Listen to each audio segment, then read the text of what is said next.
Welcome to the Heart of Healthcare podcast. I'm Hallie Tecco. And I'm Steve Kraus. And every Monday, we bring you the latest in healthcare innovation as we sit down with entrepreneurs and industry experts. So buckle up and join us as we figure out how to improve healthcare for all.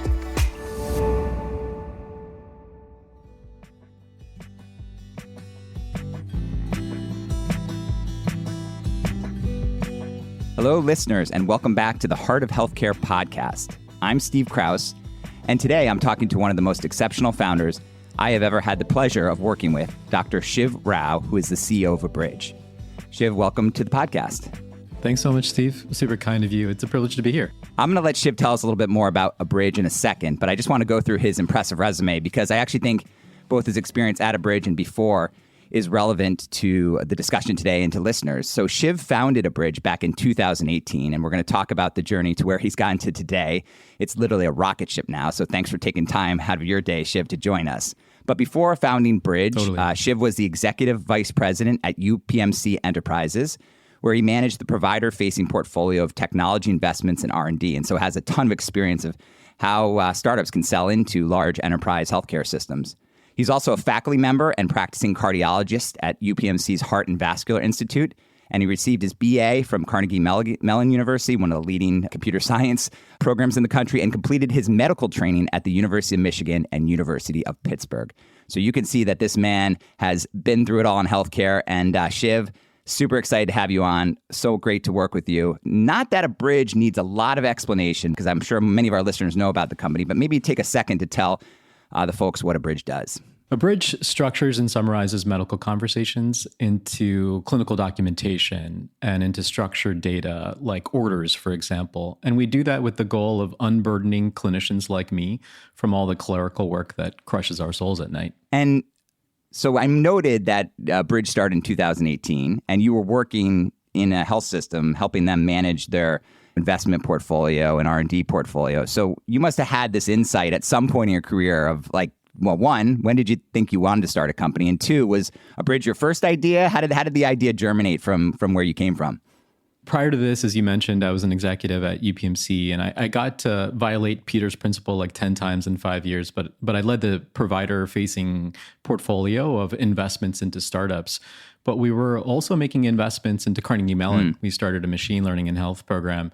And so I had these like years of not only learning osmotically from being on boards and talking to founders, but also from spending time with professors, with PhDs, with postdocs at Carnegie Mellon. And I'd say it was like late in 2017 where once you could sort of like see what was possible or what was going to be coming soon, it was really hard to unsee it and to stop thinking about it. And I'd say everything that we're building at Abridge is based on a simple idea, and you need to believe in it in order to kind of move forward with us.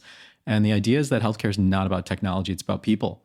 And those people, they're having conversations. So it's professionals on one side of the room, patients on the other. And as long as you believe in that, and that's not going to change anytime soon, then everything is possible in terms of what we can do. And it's not just about documentation and clerical work. We can go way beyond So that.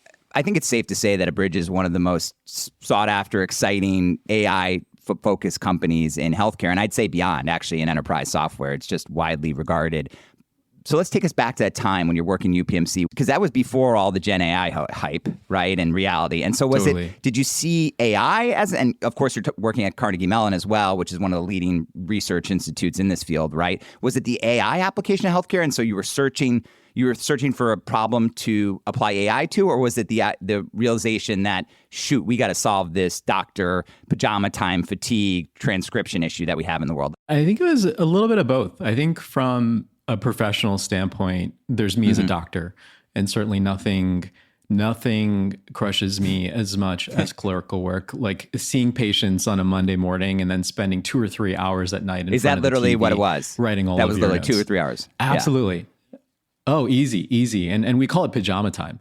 And it's terrible. It takes away from your family. And oftentimes you just feel like you're serving someone who's not the patient with it. You're serving revenue cycle. You're serving others who are not actually going to help improve the outcome for the person that you saw earlier that day. So I think that there's certainly that side of it, the doctor side of this. I think from a technology side of this, having been in that corporate VC position, there were a bunch of why now moments. One was actually fueled from a partnership that I got to lead on behalf of UPMC with Microsoft Research. And we had decided at UPMC that we were going to open up data sets. We were going to partner with Microsoft Research on AI and healthcare challenges. And so we sort of made a list and we're going after them, but with a very research mindset. And I think not with a ton of vision around where this could all go, where this could all lead. And I think from my perspective, I think late in 2017, I realized two things. And one was that conversations are really an untapped data set from which we can unpack so much value for the people who matter most. And clinicians, absolutely, for sure, but patients and family members, a big part of the story. And then there's, of course, all the back office workflows that are also downstream of these conversations that we could start to get into as well. And then I think from a technology perspective, Attention is All You Need was published in late 2017. And that was that first paper about transformers, the T in GPT.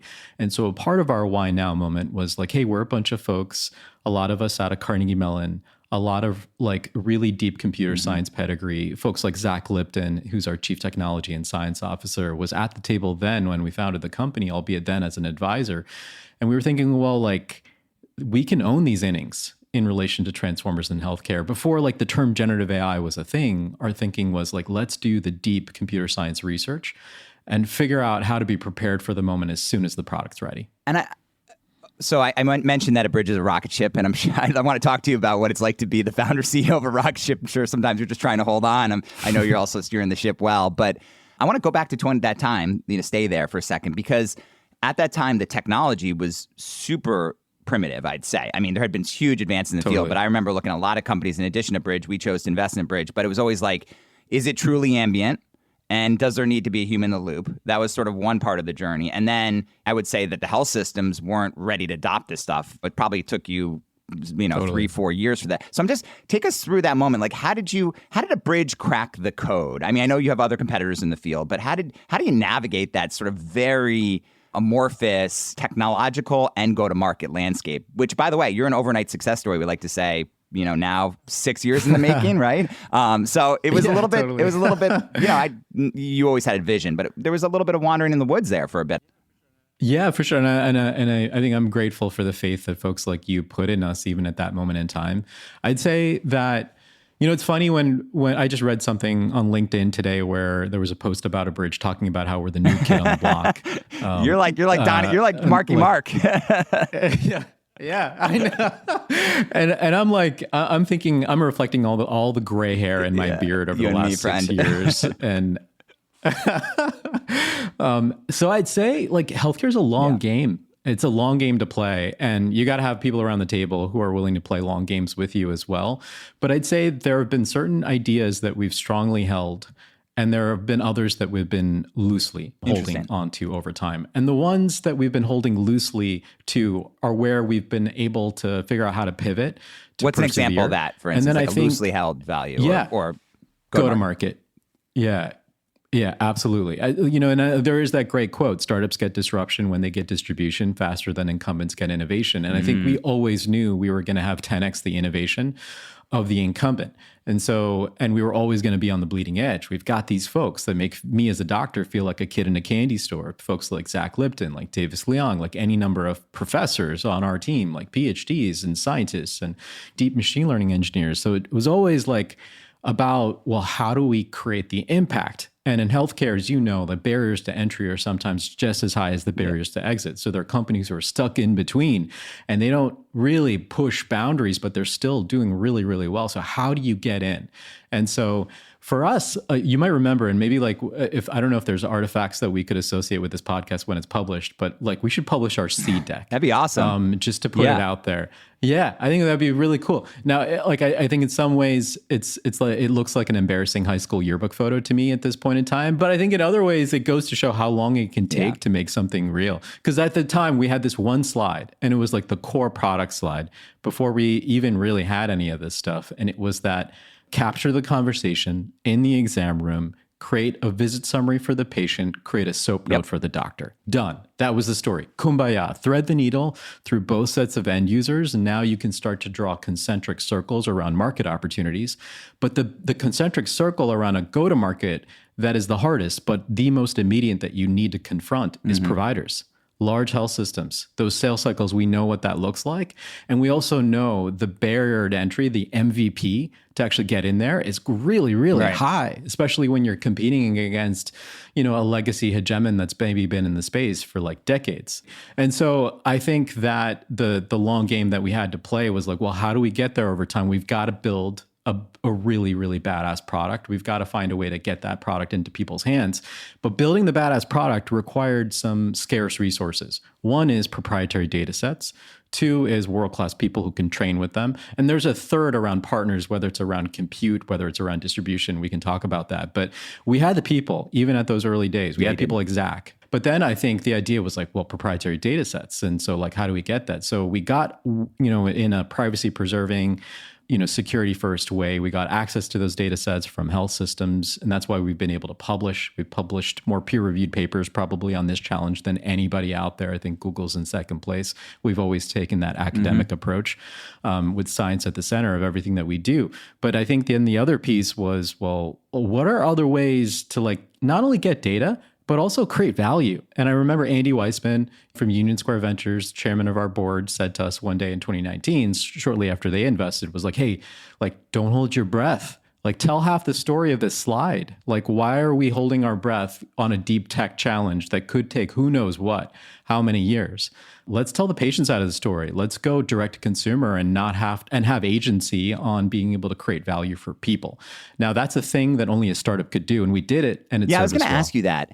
You were a direct-to-consumer company for a while, and there's real value in the product. I've had family members have cancer, and with that diagnosis, you and I have talked about this, that diagnosis, and just went with my dad for a visit. It's like it's just coming fast at you, and there's so many terms. And I remember the Abridge is such a good way for a loved one or even the patient themselves to actually just document what was said and then have it transcribed in understandable English and not medical terminology, what it means, right?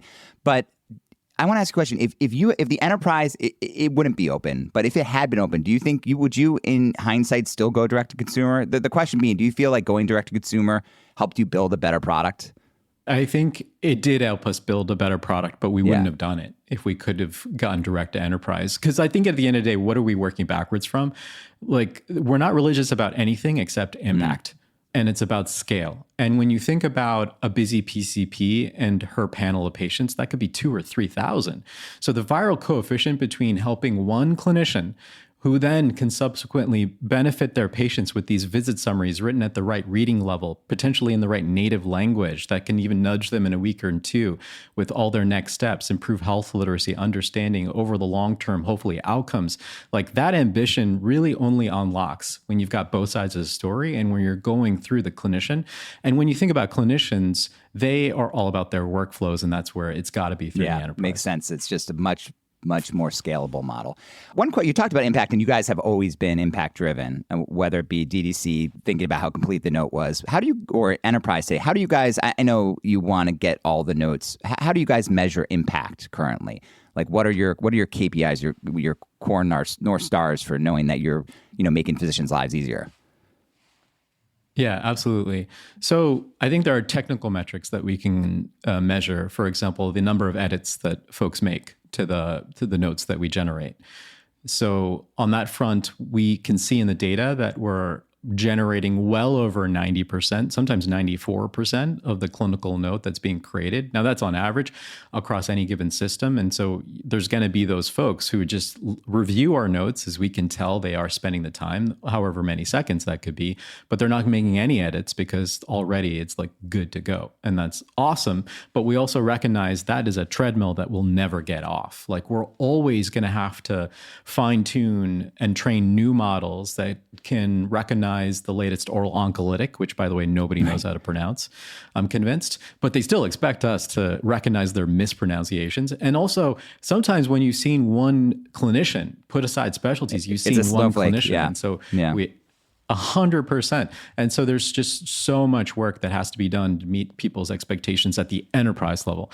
I think beyond that, we have like a qualitative sort of star rating sort of measure that we capture in there. We're 4.5 out of 5 stars on average, 5 meaning we were perfect. From the physician's perspective. So that tells us, yeah, exactly. Like 5-star was like, I did nothing. This was perfection. So there were 4.5. I think beyond that, at certain health systems, for example, and a lot of this we'll be talking about publicly and probably publishing in the coming weeks and months, but at one health system, 74% reduction in work outside of work, pajama time, huge. Basically, is what we've been able to capture. Huge.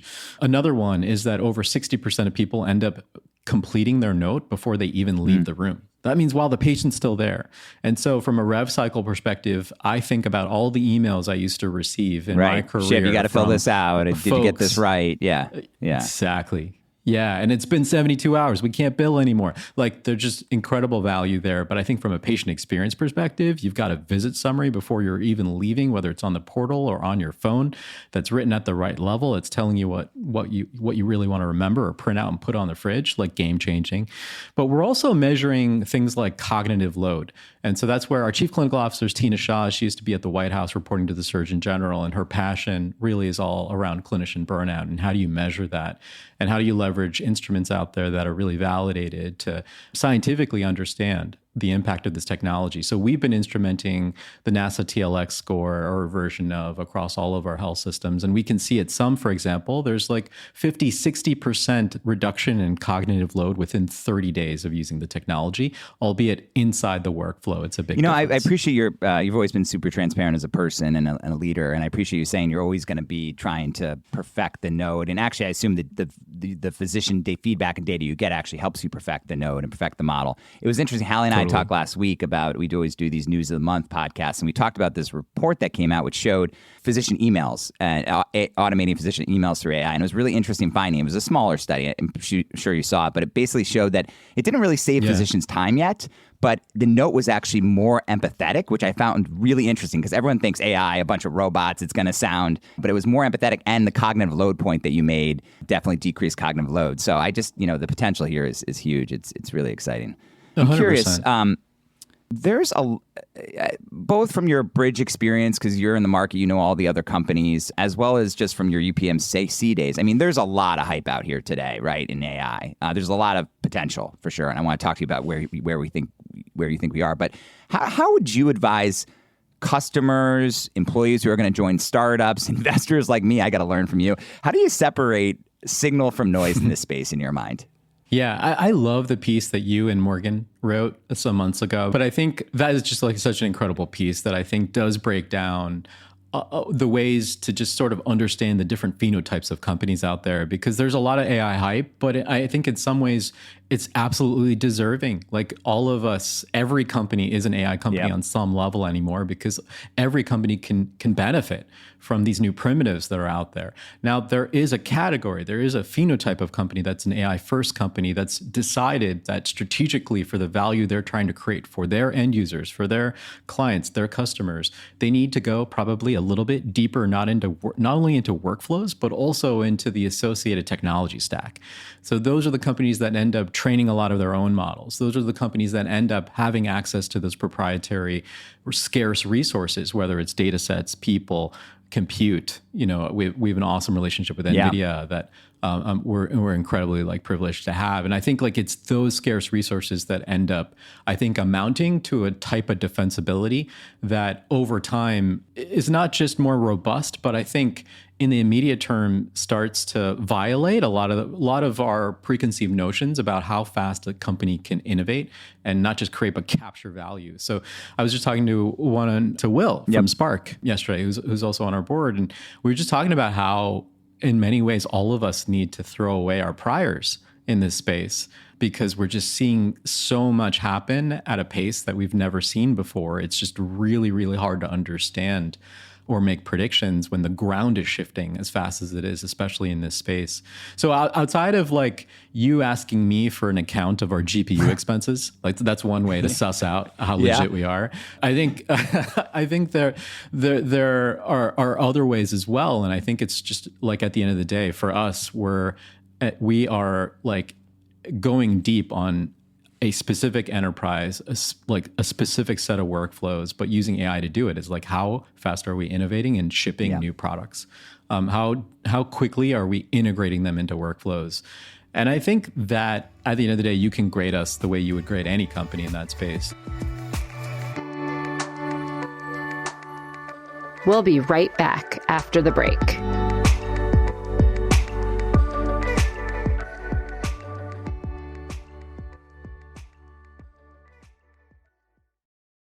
Temp check. What kind of summer are we having this year? A family road trip summer? A beach bum summer? Or a wake me up when the sun sets summer? With Instacart, choose your own adventure and skip the shopping side quests. Where available, you can get ice cream delivered to your hotel, sunscreen to the pool, or cold brew to your bed. Well, door, in as fast as 30 minutes. Wherever you find yourself this summer, you can get the goods. Download Instacart for free delivery on your first 3 orders. Offer valid for a limited time.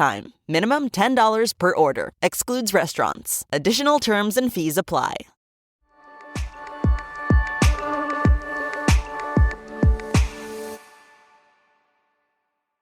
So if I were to summarize, thank you for the compliment. If I were to summarize you kind of view, it's AI first companies, you're probably going to have to raise more money, spend more money for sure, but it's going to lead to the bigger outcomes, sort of the industry changing outcomes in your mind than sort of just AI enabled companies. 100%. I mean, just to play that out, my daughter's 13 years old.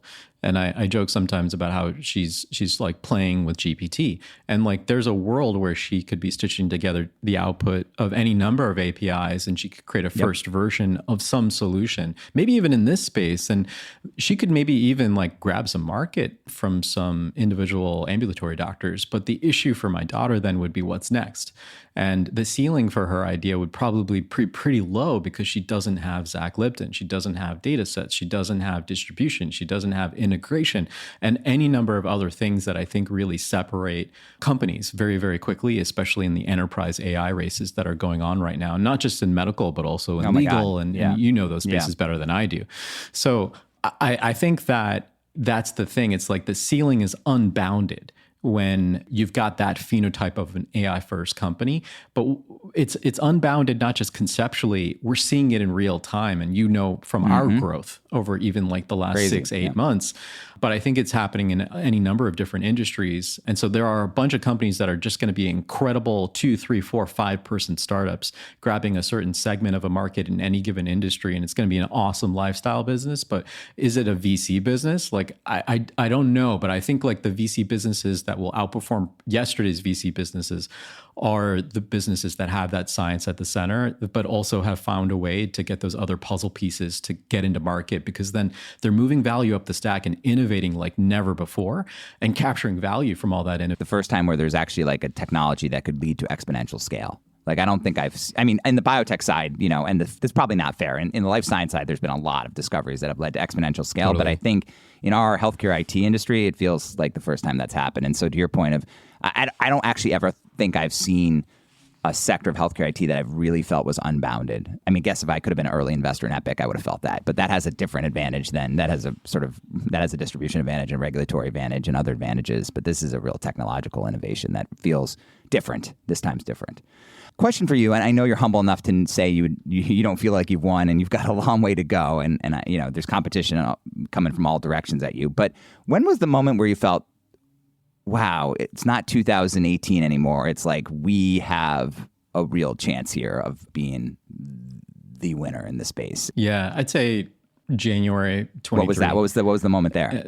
I think the epiphany was that there was a real tornado of opportunity overnight that really came into play, and it takes multiple factors. And we always was that talk distribution about for you, because you have a really good distribution partner, I know. But what was that? What was it? Or was it? Is it? Or you're saying it was a multitude of things that came your way? I think it was a multitude of things. I don't think it was any one thing, but I think it was all the things that made it possible for us to be at the right place at the right time. I guess you could say it's like impossible to time a market, but the timing was there and we knew it. Like you could feel it in your bones in January 23. Like, oh, this is it. Like, and I remember we used to joke early days of the company that we all needed to learn how to eat and digest glass, especially if we're doing all this research on the side. It's like going to be painful, and we're doing this consumer thing and we're serving them and we're learning so much. But at the same time, we knew that wasn't going to amount to this like crazy iconic company. We didn't see how that was going to like turn into that. And so we needed this all to come together for us. And all through 2021 and 2022. And by the way, when we started the company, we were using other types of transformer-based technologies at the core of like our note solution, and we were demoing them.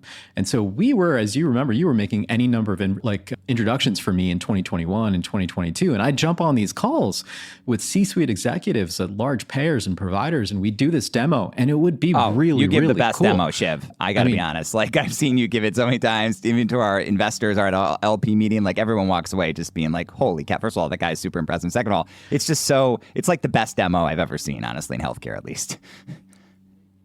Thank you. And it's not me, it's the team, the team around me. And I'm so lucky to be able to build this and represent what we built for everybody out there. But I remember like everybody would be impressed by what we'd done, even if it wasn't at that point in time an LLM at the core of summarization. That's one aspect of our technology stack. That at that time, it was some other pre-trained model. It could have been BERT, BioBERT, Longform, or Pegasus, but we'd experimented and evolved through. And we still use those models because they still have a place in our stack, albeit for other objective functions other than maybe like summarization, where we do have LLMs and we have our own in-house LLM. But I'd say like the epiphany moment was in January, and all of a sudden I was getting calls from all the folks that we had seeded for 2 years. Like you had done outbound on them, but now they were coming inbound. Yeah. Yeah. Interesting. Yeah. And like, I think the epiphany I have now is as like your job as a CEO is to sell even ahead. Like you're planting seeds, and sometimes you're selling yourself really, but you're selling your vision. But your job starts day zero. You have to go pound the pavement, and you never know when those seeds or which ones will sprout. But all of a sudden, when in January and February, people were calling us back and saying, "Hey, you remember in 2021, you did that really cool demo? Hey, like, guess what? We've got budget now. Like, we want to see that live." And we just sprinted into the moment. That's a great moment. That must have felt so good. So I'm going to simplify things. There's sort of two types of AI, at least in the delivery system world. There's kind of the operational back office AI, and then there's actually AI that can, perform clinical practice, right? And it feels like we're now in this moment, and I think Bridge, I know you can span both, but I'm going to put you in the former just for now. And it feels like there's a bunch of companies, Bridge is one of the leading ones, but other ones are doing really well in sort of this operational side. And by the way, we know 15% of every healthcare dollar is kind of operational spend. Yeah. So you're not going to get rid of all of that, but you might be able to get rid of 25%. And that's a lot of money in a huge industry. My question for you is, where are we in the maturity and acceptance of clinical AI? And like literally, AI that can be used to be first line for diagnosing cancer, either through pathology images or radiology images, like a Bridge 2018 in that world. Like there's more work to be done for acceptance on the go-to-market side. But how do you see that world maturing, and how do you think about the difference between the two? I'd just be curious in your views in that other segment of AI application. Yeah, absolutely. I mean, I think that we're gonna get there, and it also makes sense why the market is really latched on to the operational kind of variants of AI, because that's where there's the lowest stakes for a clinical decision or for a generated output, and potentially like really, really high volume. And so the opportunity to create almost immediate overnight impact is there, and we're seeing it every single day. Like in the last 4 weeks, we've gone live with, I think, another dozen health systems. Wow.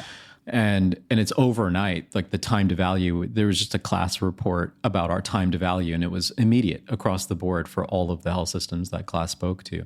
So I think it makes sense. And at the same time, I think in the clinical space, what's sort of like interesting for me to unpack is that we've always, had clinical AI it's basically it's like clinical decision like, support tools have been around for long. Clinical decision support. Yeah, exactly. Yeah. Like sepsis sniffers. Like I remember at UPMC, I'd always marvel at these classifiers and these like different prediction models that would predict, for example, length of stay for a member, like who's gonna get readmitted, which sickle cell patient's gonna need more resources. Cool, let's deploy a care manager.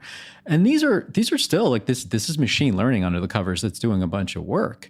And so I'd say in some ways we already have hygiene around how to be responsible around the deployment.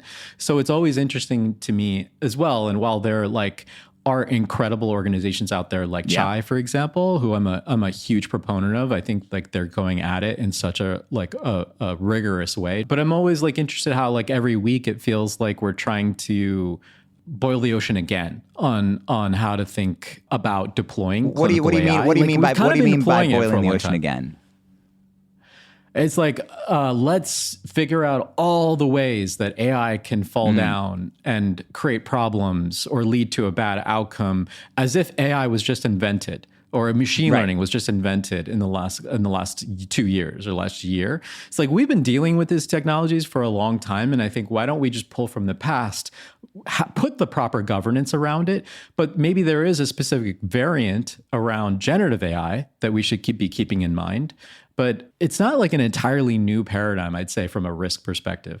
We're all familiar with models that output simple structured like numbers, length of stay, for example. And then we're also all familiar with models that predict that are classifiers, like a category, like a computer vision model that predicts whether a nodule is malignant or benign.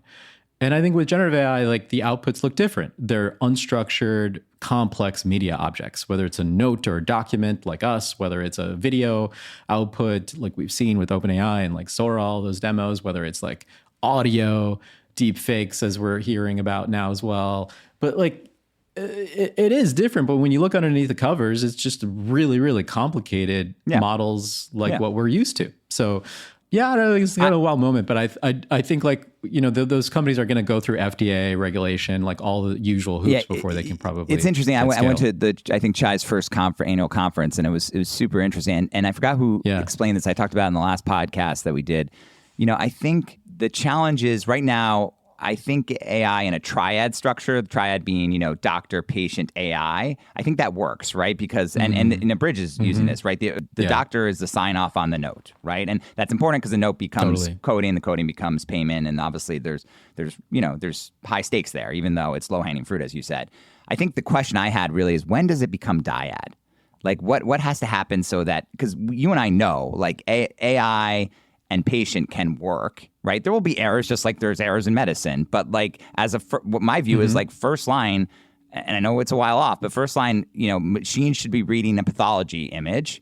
And where there's an uncertain read or any gray area, there should be a second line doctor view. I think that's going to happen, but that's a more complicated structure, right? I think that's going to require a lot more regulatory intervention and frameworks and what have you. But it sounds like you think we'll get there. It's just a matter of time. And I wonder if that time is decades, or is it years? I mean, I don't know how to measure that time because we're in such an interesting moment. Yeah, I mean, when I think about enterprise and healthcare specifically, that doctor AI dyad, I think that one I feel like we're prepared minds for. And there's going to be the necessary safety regulations, peer-reviewed papers, FDA hoops that need to be jumped through before maybe you can deploy a clinical decision support system for a radiologist that tells you that, hey, this is cancerous, you should figure this out. But I think the other model that you brought up, the dyad between the patient, like the consumer, let's just say in healthcare, and AI, like that's the one that I think is really interesting to figure out what's going to happen over these coming weeks and months, because we can't. You think it's weeks and months. You think the regulatory framework is, because that's going to be Oh, I think the regulatory framework is a long ways away, but I think that the innovation is just happening. There are GPTs out there that anybody can use that will tell you after you plug in your medical records from the last year whether or not this is like amyloidosis. You know, like that stuff is out there, and then nobody's gone through any sort of safety and regulatory hoops. For us, what's been interesting is so one of the distinguishing aspects of our technology right now is that it's multilingual. And so there are folks in California today using us in entirely Vietnamese conversations. There's people in Boston speaking Haitian Creole and Brazilian Portuguese. There's a doctor in Indiana treating truck drivers who only speak Punjabi, and there's no interpreters in the room. It blows my mind that clinicians are multilingual that way, but like they're having these conversations in other languages or in multiple languages, and we're still creating one English note. You hit stop, swivel your chair, your note's there. And for these systems specifically that I'm thinking about, your note is integrated inside of Epic in a very back-end oriented way that makes sense with all the investments you've made into your medical record experience over the last any years of your practice. And we want to be able to, we create today as well a note summary for the patient. So that's going to decode all the big words, the medicalese that I didn't even know I was saying to my patient. And I saw patients like last weekend, I was on call, and I remember I was like super cognizant. I was using words, like big words, like transcatheter aortic valvuloplasty. And like, how could I expect that people what don't, the heck is in that, the moment, Dr. Rao? feel like they can ask? Like, that sounds bad. Yeah. Totally. But then they get that summary later and then they're like, wait, what's this? Like, and then you Google it and you're scared. And so that's where we can sort of position ourselves as an extension of every clinician's best intention to be there for their patient, even when they're not in front of them, with these summaries that decode everything and help them better understand, better follow through. But what if we could translate back those English summaries back to the native language? So for that truck driver in Indiana, back to Punjabi. For that patient in California, in Orange County, back to Mandarin. And we could technologically, we're ready. We're prepared minds. Like Davis Leong, we recruited into our company, used to be on the Llama team, and he was in charge of multilingual models over there. He's ready to go on that idea. And at the same time, we haven't yet scaled that out. We haven't gotten into production with any health system, because who is the human who needs to be in the loop to read that Mandarin summary and deem it to be kosher, good to go? And so that's, I think, the tension with like the dyad between the consumer and AI is like, do we as an industry feel like there needs to be a quality control, like quality assurance person in there? When it's in English, the quality assurance is me. I'm looking at it. It might take me 5 seconds, but what if I can't read Mandarin? So now who's the quality assurance, and do I need an interpreter to kind of like swoop in? Oh, I want to transition to talk about you a little bit as a founder and a person. I'm curious, did you grow up thinking you were going to be a doc? Come from a family of docs? What was sort of what was Shiv thinking when he was not Dr. Rao but a young teenage Shiv Rao? I wore like huge pants. I was like skateboarding every single day. I was making music, playing the drums. I was rebelling against all the Indian doctors in my family and in the world. I think I wanted to do something different. Genuine interests, but like certainly took a circuitous path. And I was talking to the founder of IDEO a couple nights ago, to Dennis, and I was telling him that like in some weird, interesting way, like IDEO had an impact on my career trajectory, because junior year of Carnegie Mellon, this professor named William McDonough, a sustainable architect, came and visited and gave this lecture. And for a moment, I was thinking to pivot into architecture. And he told these stories about how we're all designers of our world, whether we know it or not. And the D School, I think, was pretty young at Stanford, but he was talking about how this ophthalmologist in India had dissolved this revolving platform that he sits on, and he brings patients in at 12, 3, 6, and 9. And he does a cataract. He's sitting on the platform. He does a cataract at 12, says spin, does it 3, spin, 6, 9. He's just spinning all day long. And he'd given eyesight to over 1 million people by the time I heard this lecture, doing it that way. Pay as you can, essentially free. People coming in on double-decker buses, lorries from the villages to get eyesight, essentially. And he'd taught the procedure to his daughter. And she had given eyesight to over 400,000 people. And I remember leaving that lecture just mind blown that this felt like biblical level scale of impact that they were creating. And I want to be a part of that. So I'd say like there is nothing better about impact at scale necessarily in healthcare than the impact that one PCP might make for one patient in any given week. but I think different people resonate with different types of impact. And for me, it was like that scale impact that I really wanted to go after. So pivoted, took a couple years after undergrad, made music for a year. My roommate had a record label. What kind of music? We sold records and it was like electronic music at the time, like Aphex Twin, Autechre. It was like this very specific variant of electronic music. But I was doing pre-med requirements, got into med school, went to residency, and that's where I felt like a peasant level of product market fit because I'd programmed something for the program director, and he was so psyched on it. When I finished fellowship, I landed in this what started as like an innovation shop that turned into a corporate venture lab, and got to like learn a ton there. And then I think at some point it felt like I needed to go build this thing, and so it wasn't anything. I don't know that like I could have built anything, or I need to build something that I can feel in my bones. Needs to be, and it needs to exist in the world. I've heard that from so many entrepreneurs. It's too hard if you don't believe that. Yeah. 100%. And I spend every single second, and for the last 6 years, like every single day obsessed with like what this can be. And I think that level of obsession requires you to leave. If you're going to chew glass and digest it, I think the fact that you're a physician entrepreneur is so powerful, but it's not easy to be a physician entrepreneur. So I'm just curious, any lessons that you learned, because some of our listeners are probably in the medical field and thinking about making the switch, any lessons that you learned that you'd share with other physician entrepreneurs? I think it's just like pursue your passion and don't self-handicap yourself or feel like you can't do something. Maybe like leverage that, turn it into a chip on your shoulder to go do it. But I think that, I guess, to bring IDEO up again, since recency bias and everything, but like they have this concept of T-shaped people being really, really deep in something, but being able to cross the T. I think to be a physician founder, you can't just be T-shaped. You have to have like 2 levels of depth or competency to be able to really go after that, truly multilingual. And so you need to have that passion around something core to what you're building and have those unfair advantages in addition to the clinical piece. But having that clinical piece can be an incredible advantage.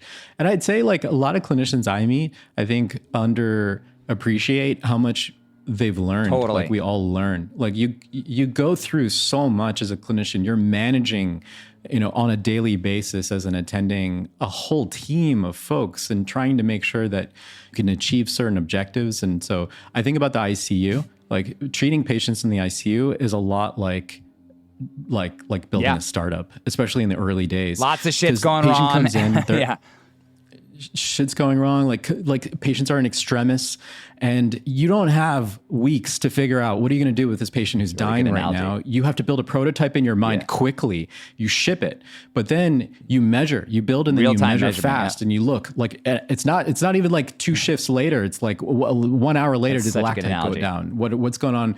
And then you're pivoting or you're persevering depending on what happened. And so I think the ability to sort of be calm, be equipoise, be in the moment, but have that level of urgency and recognize your agency is something that is like absolutely core to what it means to have a startup. I want a couple more questions.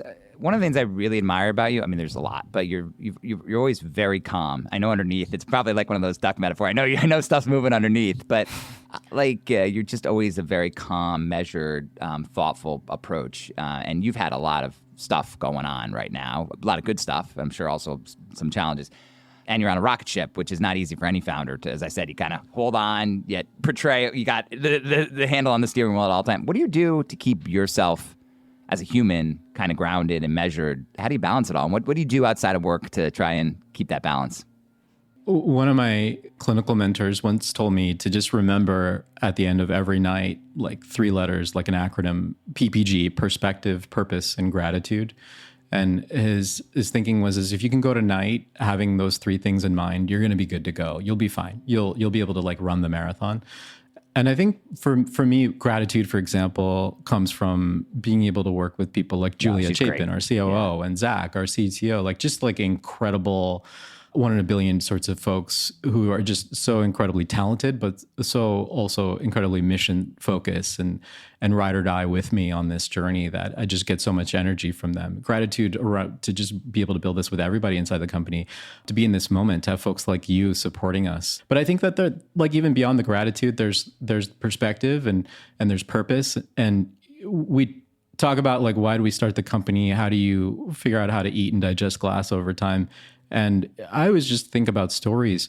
And for one, I'd say I knew what we had arrived with something that we could really, really scale in healthcare. When I demoed it for my dad, who's a retired cardiologist, and he was like, "Oh, I wouldn't have retired if I had this," and he couldn't type fast enough. That was like one of his big issues. Like he was like a two-finger typer, and he saw this and he was like, "Wait, what?" There's like a aha moment that I think people have when they see this, not only about what it is today. I mean, talk but about what it'll be impact. tomorrow. If you can keep people in this profession where there's a labor shortage and where what they do is so critical to human beings, to the world, like that. Yeah, that's real perspective. Totally. Yeah, and a purpose. Totally. And like two out of 5 doctors don't want to see patients the next 2 to 3 years. And an American Journal of Internal Medicine article last year suggested that doctors need 27 hours a day to get all their work done. So let's go after this. There's so much that we can do so quickly and to really crazy impact. But for me, the patient side of the story is always something that I return to. So in March of 2018, right before we started the company, I saw a patient in my regular weekly Monday clinic at the time. Now it's once a month. And she had a 10-year history of breast cancer. She was about to start chemotherapy, doxorubicin, that can affect your heart muscle. And she needed my clearance, my preoperative cardiac evaluation prior to moving forward with that. And super nervous and anxious, like crawling out of her skin, and I could see it. And so at the end of the encounter, I asked her, well, like, what's going on? Did I say something? Did I do something? Why are you so uncomfortable? I can see it. And she told me that for the last 10 years, her husband had come to every single new encounter with a new consultant, a new clinician, and he just couldn't make this one. And she told me that, that had just sort of put her out of sorts. And I asked her, what does he do that's not obvious? And she said he sits in the corner, he's quiet, he just takes notes. And she's an English professor at the University of Pittsburgh, super eloquent. She told me that him taking notes meant that she could feel more present, make more eye contact, really build the relationship with their clinician, knowing that they could go home and rewrite their story, rewrite those notes, Google all the big words they didn't understand, go to the next doctor or their next nurse and feel like the main characters of their story as opposed to someone looking in from the outside. And so I'd say like that ability, that thesis that we've been building against since day zero, which is to really thread the needle.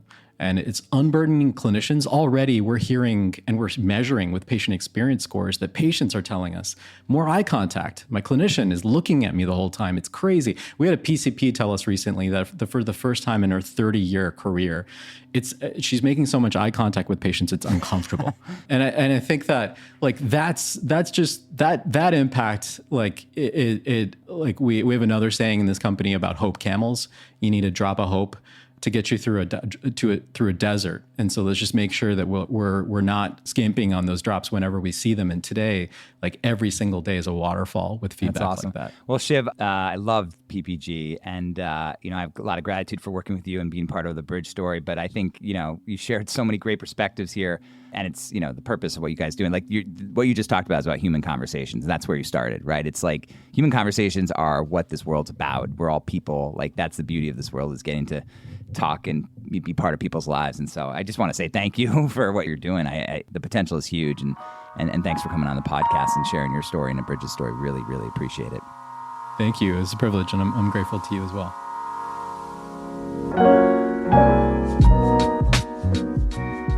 Thanks for listening to The Heart of Healthcare. If you enjoyed this episode and you'd like to support the podcast, please leave a rating and review, and don't forget to subscribe. The Heart of Healthcare is produced by Hallie Tecco and Steve Kraus.